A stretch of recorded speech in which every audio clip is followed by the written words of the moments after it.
La masonería de hoy ya no es como la de hace 50 o 100 años, como la que practicaba mi papá o mi abuelo. Versa uno de los comentarios que recurrentemente me he topado y recientemente alguien me volvió a hacer este comentario, que lo dialogaba a su vez con un hermano de su logia en su lugar de origen. Hoy le respondo que qué genial que no sea como hace 50 o 100 años o como era con tus papás o abuelos, porque eso implicaría que no existiera la apertura para que la gente se instruyese a distancia, como uno de los dos proyectos fundamentales que tiene Sangre Masónica.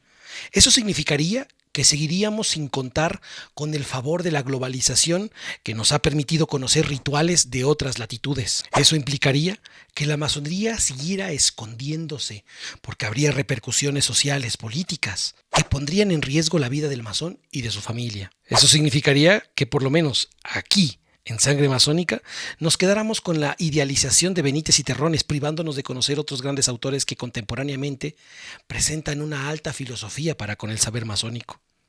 Eso significaría, si nuestra masonería se siguiera practicando como la de hace 50 o 100 años, que no tuviera acceso a infinidad de archivos PDF donde podamos estudiar, más allá de la literatura masónica o filosófica local, o aquella que me quiera instruir el dirigente de mi logia. Y si éste es carente de una propia doctrina o discernimiento afilado, me instruiría bajo sus propias limitantes y yo no lo dudaría.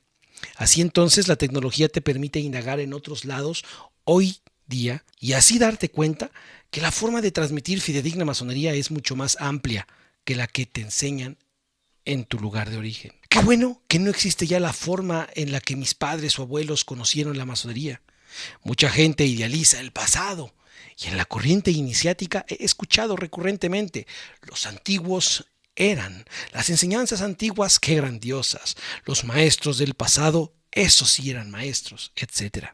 Bueno, si no conoces a un maestro contemporáneo fidedigno, es porque tu vibración así lo amerita y no mereces conocerlos. Si no es que ya los has conocido, pero no los reconociste. Si eres de los que se queja que la masonería ya no es como la de antes, me da muchísima tristeza tu caso, porque eso significa que no has aprendido a ser causa y sigue siendo efecto, de tal manera que esperas a una especie de Mesías que rectifique lo que eres incapaz de hacer en tu propia logia madre.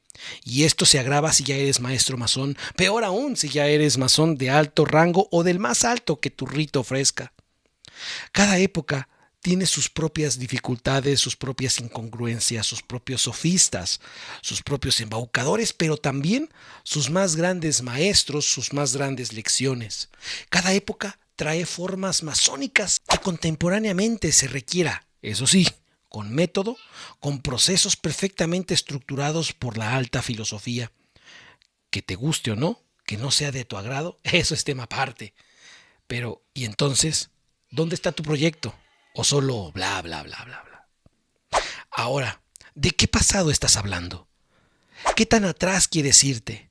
¿De aquel donde la mortandad, por muy masón que seas, tenías enormes posibilidades de morir antes de los 50 años? ¿Del pasado donde la masonería exigía años de aprendiz? ¿Tendrías la disciplina? ¿Del pasado donde se iniciaban abiertamente a las mujeres, como lo dictan los manuscritos diversos de la antigüedad? ¿Y dónde quedaría tu misoginia y tu superioridad de género? ¿Dónde quedaría? ¿O de aquel pasado donde si no eras católico no ingresabas a las filas masónicas? ¿Y dónde quedaría tu ateísmo, hermano? ¿O tu preferencia por el budismo?